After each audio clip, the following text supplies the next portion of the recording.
3, 2, 1, go.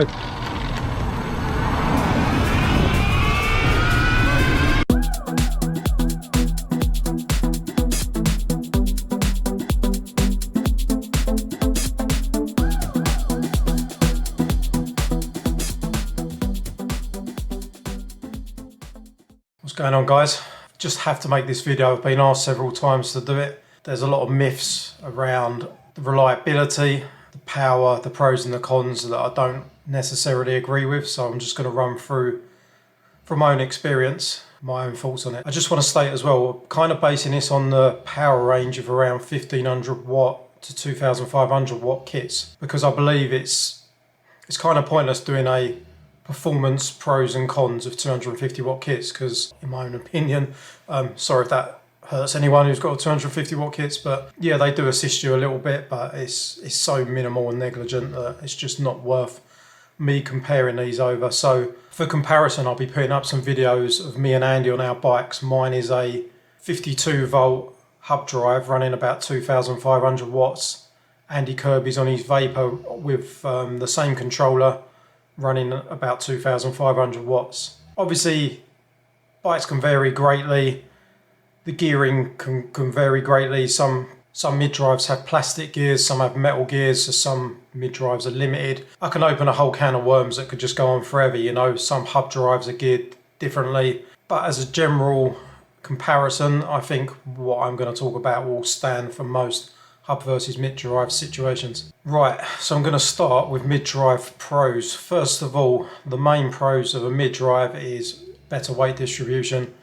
You've got the main weight of the motor mounted centrally where the crank is and the pedals. It does work better off-road, although don't write off hub motors just yet. Another bonus is that you have just a standard set of front and back wheels, which can make the back wheel ever so slightly stronger. Potentially it could mean a stronger back wheel, but don't write off the hub drives just yet on that basis only. And people can often say they're better on hills, which I agree with somewhat. Sometimes people hear this and they just automatically think hub drives are not good for getting up hills. Set on a higher gear and you're using throttle only, it will perform better lower down than a hub drive throttle only, but that is not taking into account pedaling. If you're taking pedaling into it, there's negligible difference in my opinion between it.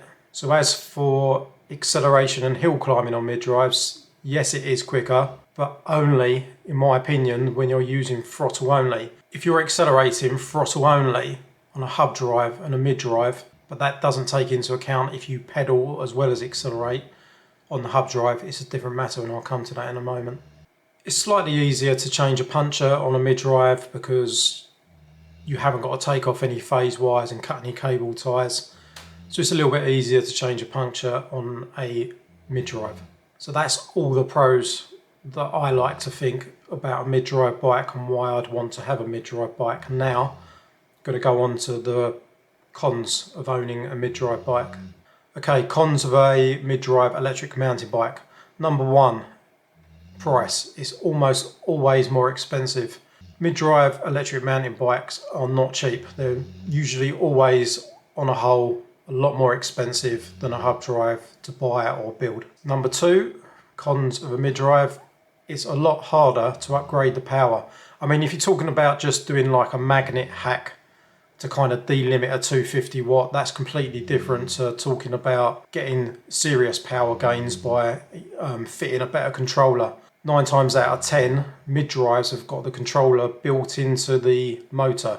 While some people will argue that's more neater, it can prove difficult for upgrading. It's going to be a lot more complicated, probably more expensive and quite limiting to get more power gains out of a mid-drive than it is a hub drive.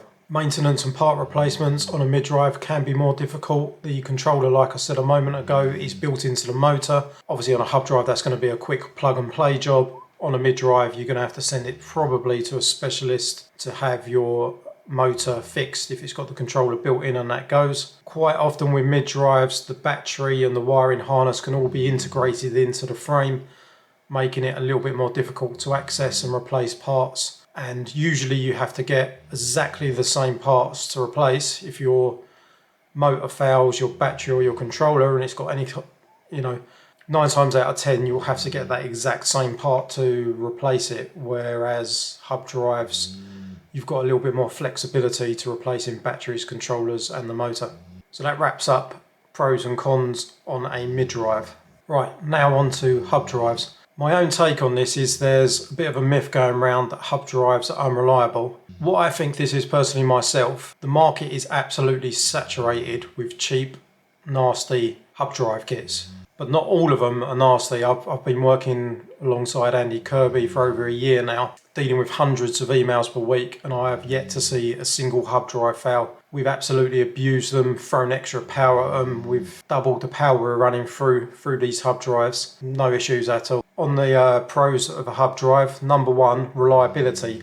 Hub drives are very, very reliable if you buy a decent branded hub drive. I've not worked for any other manufacturers other than Andy Kirby kits. However, I can vouch by them that I've never seen a returned hub motor or one foul.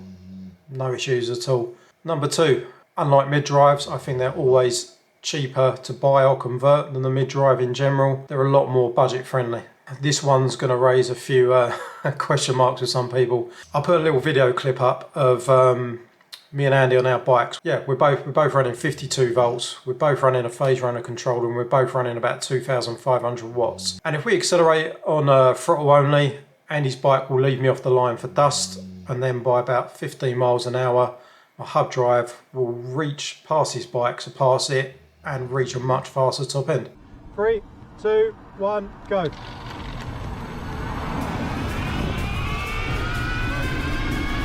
Absolutely smokeless. Now, can I keep the throttle on long enough to slow down? Oh, look, over the Here we go.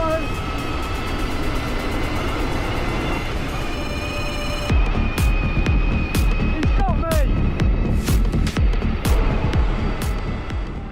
This is the case almost always when we put our bikes side by side. However, if we have the same race and I'm actually pedaling in a low gear from the get-go, I can easily keep up with him. 3, 2, 1, go!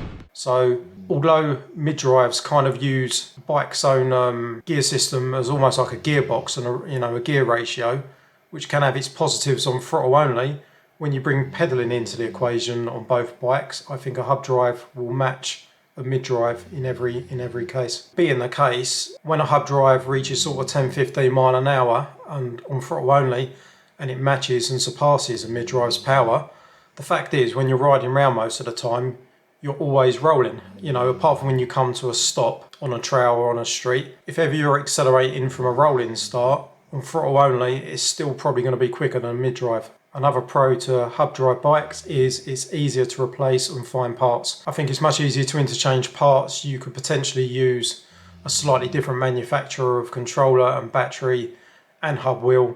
Most of the time you're right, you might have to solder on a different connection every now and then, but as long as you match up most of the voltage and amps and whatnot, then you can usually mix and match, although I wouldn't advise to myself. I tend to just stick to Andy Kirby parts. Another myth is that hub drives handle badly. Personally myself, from my own experience, I tend to find the weight of a rear hub motor actually gives it decent traction on light trails. Loose surfaces, I think it handles better because it stays planted to the ground and actually can have a positive effect. Another plus of hub drive motors and e-bikes is that if your chain snaps, you're going to get home. Another positive to having a hub drive bike isn't a technical one, but personally myself, I think there's a lot of mid-drive snobbery where people are going out and spending 8 grand on a mid-drive bike and thinking it's just generally better than everyone else's bike. Hub drive bikes are very good, they can be very reliable, and I think it's only a positive thing if you don't follow the whole mid-drive snobbery and just go ahead and do your own thing and get a hub drive. Now finally, onto the cons of a hub drive, and there are cons despite me bigging up hub drives and thinking they're better than a lot of people say they are on the internet. Here we go.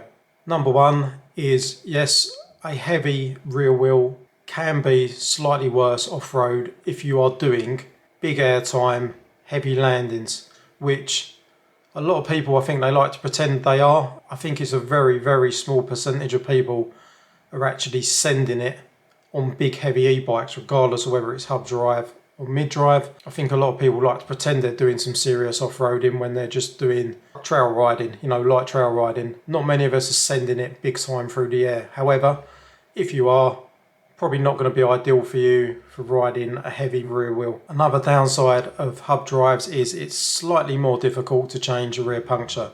When I say slightly more difficult, you're going to have to probably going to have to cut a few cable ties along the frame, disconnect a plug, possibly take a torque arm off. But other than that, it's not too much different.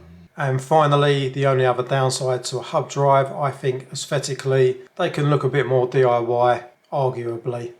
I've seen some mid drives that look pretty DIY as well, to be fair, especially when it's a bolt-on job. However, it's just something to bear in mind. It's not necessarily going to look like a factory bike when you take a DIY e-bike kit and bolt it on. You are going to have a big battery and controller on the frame. Generally on the whole it can look a little bit DIY, but then again, so can mid drive certain DIY kits. I hope you liked that video and let us know your own perspective on it if you agree or disagree. Give me a thumbs up if you enjoyed the video and subscribe. It helps me with my... Fuck's it helping me with? Helps me with something. YouTube shows more people my videos, whatever. Anyway, yeah, hope you liked the video and I will see you in another video soon. Take it easy.